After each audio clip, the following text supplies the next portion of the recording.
नमस्कार साथियों, आज मैं फिर आपके सामने अपना एक नया वीडियो लेके हाजिर हुई हूँ। यूट्यूब में आपका हार्दिक अभिनंदन करती हूँ। आज मेरे वीडियो का टॉपिक रहेगा बौद्धकालीन युग यानी बुद्धिस्ट ईरा। बौद्धकालीन युग में किस प्रकार की शिक्षा दी गई? ईसा से पूर्व शताब्दी में वैदिक काल में हिंदू धर्म का लोप होने लगा। हिंदू धर्म में कर्म कांड के नाम पर कुछ दोष उत्पन्न हो गए थे और उस दोष को उत्पन्न होने के बाद में हिंदू धर्म में दंभ नजर आने लगा।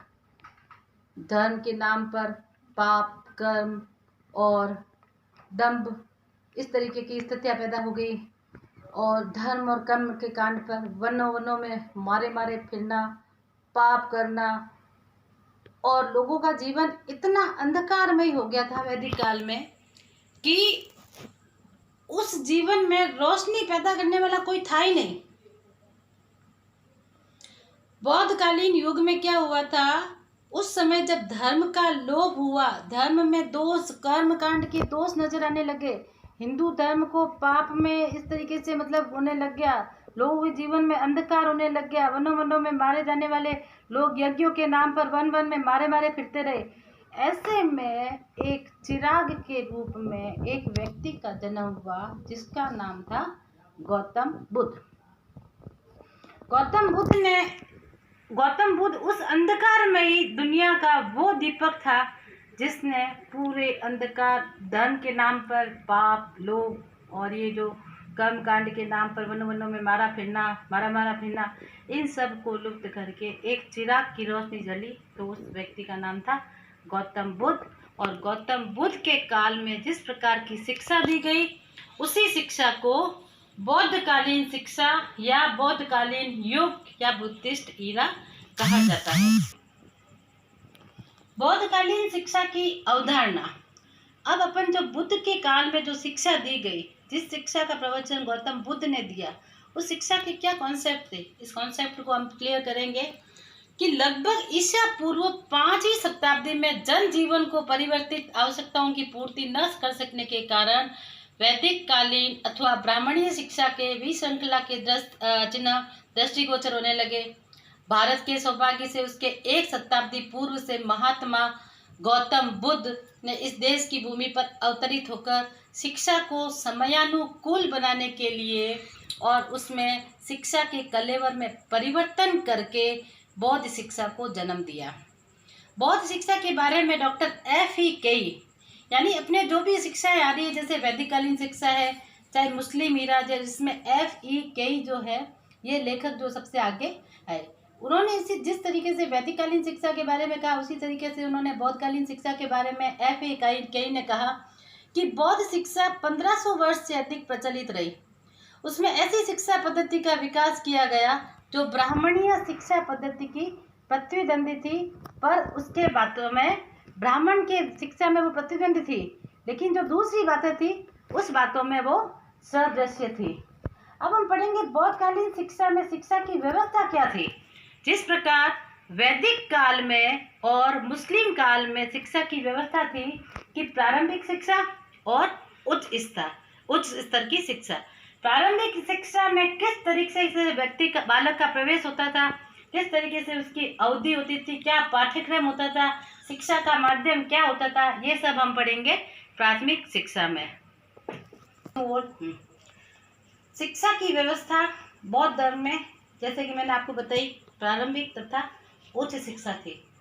अब मैं आपको बताऊंगी कि बौद्धकालीन शिक्षा में तो शिक्षा की व्यवस्था में जो प्रारंभिक और उच्च व्यवस्था मैंने बताई, सॉरी माफ करना, ये मेरा बोर्ड जो है वो नीचे गिर गया। अब मैं आगे चलती हूँ, आपको इसी को कंटिन्यू करते हुए मैं बताऊंगी कि प्राथमिक शिक्षा में जैसे शिक्षा दी जाती थी, तो प्राथमिक शिक्षा का जो केंद्र था वो क्या था, मठ जो होते थे वो बौद्ध धर्म में धर्म के केंद्र होते थे, लेकिन धर्म के केंद्र के साथ साथ मठों में शिक्षा भी दी जाती थी, वो शिक्षा के केंद्र भी थे। और मठों में जो शिक्षा की व्यवस्था की गई थी, वो शिक्षा देने वाले कौन थे, वहाँ मठों में रहने वाले भिक्षुओं द्वारा शिक्षा दी जाती थी। और पुरानी जो जातक कथा है उससे हमें ज्ञात होता है कि उन जातक कथाओं से पता चलता है कि बौद्ध धर्म में न केवल बौद्ध धर्म के लोगों को वरना हर प्रकार के धर्म के लोगों को शिक्षा दी जाती थी। और शिक्षा के लिए सबसे पहला आता है एडमिशन या प्रवेश। प्रवेश के लिए बालक की आयु, चीनी यात्री सिंह जो आए थे भारत में, उन्होंने कहा कि बौद्ध शिक्षा में प्रवेश के लिए आयु सामान्यतः 6 वर्ष की होनी चाहिए। उसकी 6 वर्ष का बालक हो तब उसे प्रारंभिक शिक्षा में उसका प्रवेश होता था और उसकी अवधि थी 6 से लगाकर 12 वर्ष, 10 या 12 वर्ष तक। अब अपन पढ़ेंगे कि बौद्धकालीन शिक्षा में जो प्रारंभिक शिक्षा का पाठ्यक्रम किस तरीके से तय किया गया था। अब हम पाठ्यक्रम के बारे में आपको कुछ बताऊंगी। बौद्धकालीन पाठ्यक्रम। अब हम आपको पाठ्यक्रम के बारे में बताएंगे। बौद्धकालीन युग में जो प्रारंभिक शिक्षा दी जाती थी उसकी प्रवेश अवधि के बाद में उसका पाठ्यक्रम क्या होता था। पाठ्यक्रम भारत में आने वाले यात्री ह्यूएन सांग ने पाठ्यक्रम शिक्षा से पाठ्यक्रम का वर्णन किया। उन्होंने कहा कि 6 माह में सिद्धरस्तु नामक एक बाल पोथी बालक को पढ़ने के लिए दी जानी चाहिए। इस पोथी में 12 अध्याय और वर्णमाला के 49 अक्षर थे जिनको विभिन्न क्रम में रखकर 300 से अधिक श्लोकों की रचना की गई थी। और 16 माह के बाद बालकों को निम्न प्रकार की 5 कलाओं की विधाओं की शिक्षा दी जाती थी। सबसे पहले शब्द विद्या, दूसरा तर्क विद्या, तीसरा चिकित्सा विद्या, चौथा अध्यात्म विद्या, पांचवा शिल्प, छठा स्थान की शिक्षा, शिल्प स्थान की विद्या आदि। इस तरीके से इन 6 विधाओं की शिक्षा उसमें पाठ्यक्रम में दी जाती थी। अब हम आते हैं शिक्षण की विधियों के बारे में। शिक्षण की विधियां क्या थी? शिक्षण की विधियों को लेकर हम पढ़ेंगे कि शिक्षण की विधि जो थी वो सामान्य शिक्षण विधि द्वारा शिक्षक लकड़ी की तख्ती पर वर्णमाला के अक्षरों को लिखता था और उनका उच्चारण करता था। बालक उसके उच्चारण का अनुकरण करते थे। इस प्रकार जब कुछ समय बाद उनको अक्षरों का ज्ञान हो जाता था तब वे उनको लिखते थे तथा पाठ्यक्रम के शिक्षण का अध्यापक आगे आगे बोलता था और शिक्षण के लिए बालक उस कथन को तब तक दोहराते थे जब तक बालक खुद अपने आप बोलने में समर्थ नहीं हो जाता था। इस प्रकार जब बालक बोलने में समर्थ होता था तो उसको लकड़ी की तख्ती से हटाकर उसको पेन कॉपी किताब जो अपन भी लेके आता है ना बड़ी कक्षाओं में, उसी तरीके से। अब शिक्षा का माध्यम क्या था? उस समय बौद्धकालीन शिक्षा में शिक्षा का माध्यम क्या था? क्या? पाली भाषा में शिक्षा दी जाती थी। जैसा कि मैंने आपको बताया कि मुस्लिम कालीन युग में शिक्षा का माध्यम था फारसी, वैदिक काल में संस्कृत और हिंदी, और इसमें है जो पाली भाषा, यानी शिक्षा का माध्यम पाली भाषा था। अब हम आपको पढ़ाते हैं प्रारंभिक शिक्षा के बाद में इसी तरीके से जिस प्रकार प्रारंभिक शिक्षा हुई सेम वापस आएंगे हम उच्च शिक्षा के बारे में। अब हम बौद्धकालीन शिक्षा के बारे में, उच्च शिक्षा के बारे में बताएंगे कि उच्च शिक्षा के द्वार सभी धर्मों तथा जातियों के बालकों के लिए खुले रहते थे। इस शिक्षा के प्रमुख केंद्र बौद्ध के वही मठ होते थे, पर सब मठों में सामान्य विषयों की शिक्षा नहीं दी जाती थी। प्रवेश की अवधि 12 वर्ष की आयु थी और 25 वर्ष की आयु में वह किसी व्यवसाय करने के काबिल हो जाता था। अब आते हैं पाठ्यक्रम के बारे में। जिस प्रकार पाठ्यक्रम के लिए बोला गया है कि पाठ्यक्रम लौकिक तथा धार्मिक आध्यात्मिक, जैसे वैदिककालीन शिक्षा में पढ़ाया जाता था, लौकिक तथा आध्यात्मिक दोनों को मिलाकर यानी उसका सामंजस्य से शिक्षा दी जाती थी, लौकिक तथा आध्यात्मिक की। उसी तरीके से बौद्ध धर्म में भी शिक्षा का यही पाठ्यक्रम था, लौकिक तथा आध्यात्मिक दोनों को सामंजस्य करके उनको शिक्षा दी जाती थी। और लौकिक में उसका अर्थ था अर्थ विषयों को पढ़ाना। बौद्ध धर्म में आध्यात्मिक का मतलब था बच्चे को निर्वाण की प्राप्ति, मोक्ष की प्राप्ति, यानी धार्मिक विषय उनके थे बौद्ध धर्म, साहित्य, त्रिपिटक, विनय, धम्म आदि। और शिक्षा का माध्यम था पाली भाषा। महात्मा बुद्ध ने भिक्षुओं को यह अनुमति दी कि ओ भिक्षुओं, मैं तुमसे प्रत्येक को अपनी भाषा में बुद्ध शिक्षाओं को सीखने की अनुमति देता हूँ। वहाँ के प्रसिद्ध विश्वविद्यालय थे नदिया विश्वविद्यालय, वल्लभी विश्वविद्यालय, विक्रमशिला विश्वविद्यालय, तक्षशिला विश्वविद्यालय आदि। इस प्रकार उच्च शिक्षा, प्राथमिक शिक्षा के बाद में बालक उच्च शिक्षा प्राप्त करता था। अब हम आते हैं कि उस समय शिक्षा के अन्य क्षेत्र क्या थे। भिक्षुणियों द्वारा शिक्षा की क्या कहते हैं, स्त्री शिक्षा दी जाती थी, क्योंकि जो मठ धार्मिक केंद्र थे उसमें न केवल बौद्ध धर्म के बल्कि अन्य सभी धर्मों की शिक्षा दी जाती थी, जिसमें स्त्रियां भी शामिल थी। और अब अपन बौद्धकालीन शिक्षा में स्त्रियों की शिक्षा की अवनति प्रारंभ हो गई थी। तब क्या हुआ था, स्त्रियों को संघ में प्रवेश करने के लिए उनको इजाज़त दी गई। स्त्रियों के बाद में वो व्यावसायिक शिक्षा दी जाती थी। व्यावसायिक शिक्षा में किसी भी तरीके का स्त्री है चाहे पुरुष है, उसको व्यवसाय की यानी बिजनेस की शिक्षा दी जाती थी, जिसमें हस्तशिल्पों की संख्या शिक्षा। हस्तशिल्पों की शिक्षा में क्या किया जाता, जैसे सूत काटना, वस्त्र बुनना, मशीन से कपड़े सिलना, इस तरीके से, और लकड़ी का काटना, हस्तशिल्प की जो भी बातें हैं, लकड़ी को मतलब उसके ऊपर चित्रकारी करके उसको करना, इस प्रकार हस्तशिल्प की शिक्षा दी जाती थी। और भवन निर्माण तथा मूर्ति कला और चित्रकला की शिक्षा दी जाती थी। और इस तरीके से शिक्षा के अन्य क्षेत्र में स्त्री शिक्षा, व्यावसायिक शिक्षा, हस्तशिल्पों की शिक्षा तथा भवन निर्माण, मूर्ति कला और चित्रकला की शिक्षा बौद्ध धर्म में, बौद्ध कालीन शिक्षा में दी जाती थी। अब अपन पढ़ेंगे बौद्ध शिक्षा की विशेषताएं क्या थी। अब हम बौद्ध धर्म की शिक्षा की विशेषताओं में पढ़ेंगे सबसे पहला पबज्जा संस्कार। जिस प्रकार वैदिक काल में बालक को गुरुकुल में भेजने के लिए उपनयन संस्कार की प्रथा थी, मुस्लिम इराज में बालक जब 4 माह 4 दिन या 4 वर्ष का होता था तब उससे बिस्मिल्लाह करके अपने वो मौलवी से शिक्षा दी जाती थी।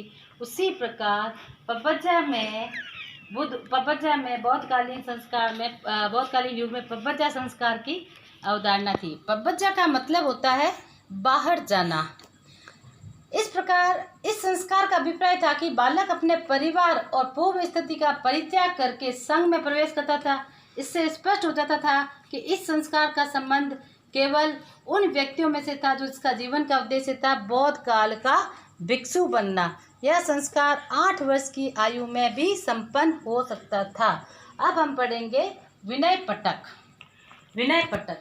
विनय पटक में पबज्जा संस्कार का वर्णन कुछ इस प्रकार किया गया है। जैसे पबज्जा संस्कार में बालक को अपने सिर के बाल मुंडवाकर बालक को नया वस्त्र धारण करवाते थे। वस्त्र का कलर होता था पीला वस्त्र। और प्रवेश करने के लिए वहाँ पे जो संघ में जो प्रवेश करते थे, उस प्रवेश करने के लिए बौद्ध धर्म के लिए जैसे उन भिक्षुओं के सामने बालक क्या करता था, प्रवेश करने के बाद में कि बौद्ध धर्म में विनय पटक में मैंने कहा था जैसे बालक के पबज्जा संस्कार की, उसमें पबज्जा संस्कार का वर्णन किया गया। बालक अपना सिर मुंडवाकर पीले वस्त्र धारण करके भूमि पर बैठकर वह मठ में प्रवेश करता था। तब वह भिक्षुओं के सामने नतमस्तक करके उनसे भिक्षु कुछ न कुछ क्या करते थे, उनको शपथ दिलाते थे। शपथ दिलाने के बाद में वो कहते थे बच्चे को कि बुद्धम शरणम गच्छामि, धम्मम शरणम गच्छामि और संगम शरणम गच्छामि। इस प्रकार वो बालक को ये शब्द बोलकर फिर बाद में कहते थे बच्चों से भिक्षु 10 आदेश देते थे और उन 10 आदेशों का जो पालन करना होता था वह बच्चों के लिए अनिवार्य होता था।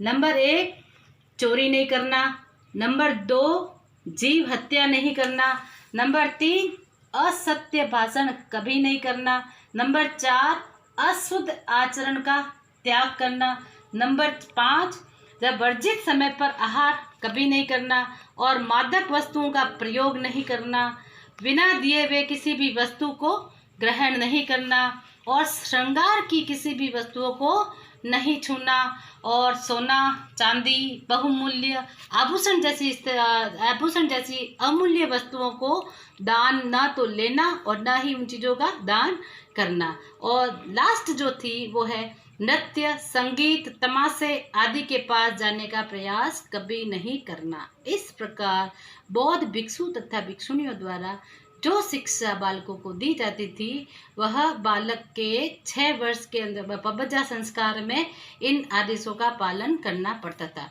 फिर सेकंड आता है अपने उपसंपदा संस्कार। उपसंपदा संस्कार बौद्ध संघ के कम से कम 10 भिक्षुओं की उपस्थिति में होता था। नव शिष्य का आचार्य भी होता था और उन भिक्षुओं को नव शिष्य का परिचय देता था। नव शिष्य के अनेक प्रकार के प्रश्न पूछे जाते थे और उसमें भी बालक को 8 नियमों का पालन करना पड़ता था।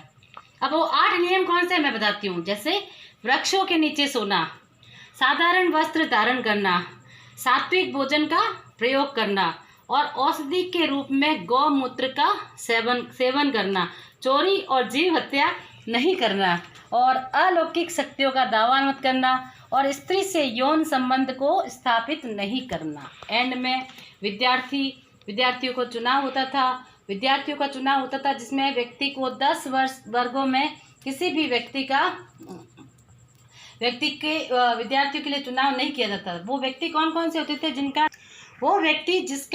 विद्यार्थियों का जो चुनाव किया जाता था ना, उसमें उस विद्यार्थी का चुनाव नहीं होता था जो नपुंसक हो, जो किसी दास या किसी का ऋणी हो, जो राजा की कोई नौकरी करता हो, जो डाकू घोषित किया गया हो, जो कारावास से भाग आया हो, जिसका कोई अंग भंग हो, जिसके शरीर का कोई भाग विकृत हो और जिसको राज्य में कोई दंड मिला हुआ हो और जिसको अपने माता पिता की आज्ञा का पालन नहीं करता हो और वह व्यक्ति क्षय, कोढ़, खुजली या किसी छूत आदि रोग से ग्रस्त हो, तो उस व्यक्ति का चयन उस मठ में पढ़ने के लिए नहीं किया जाता था।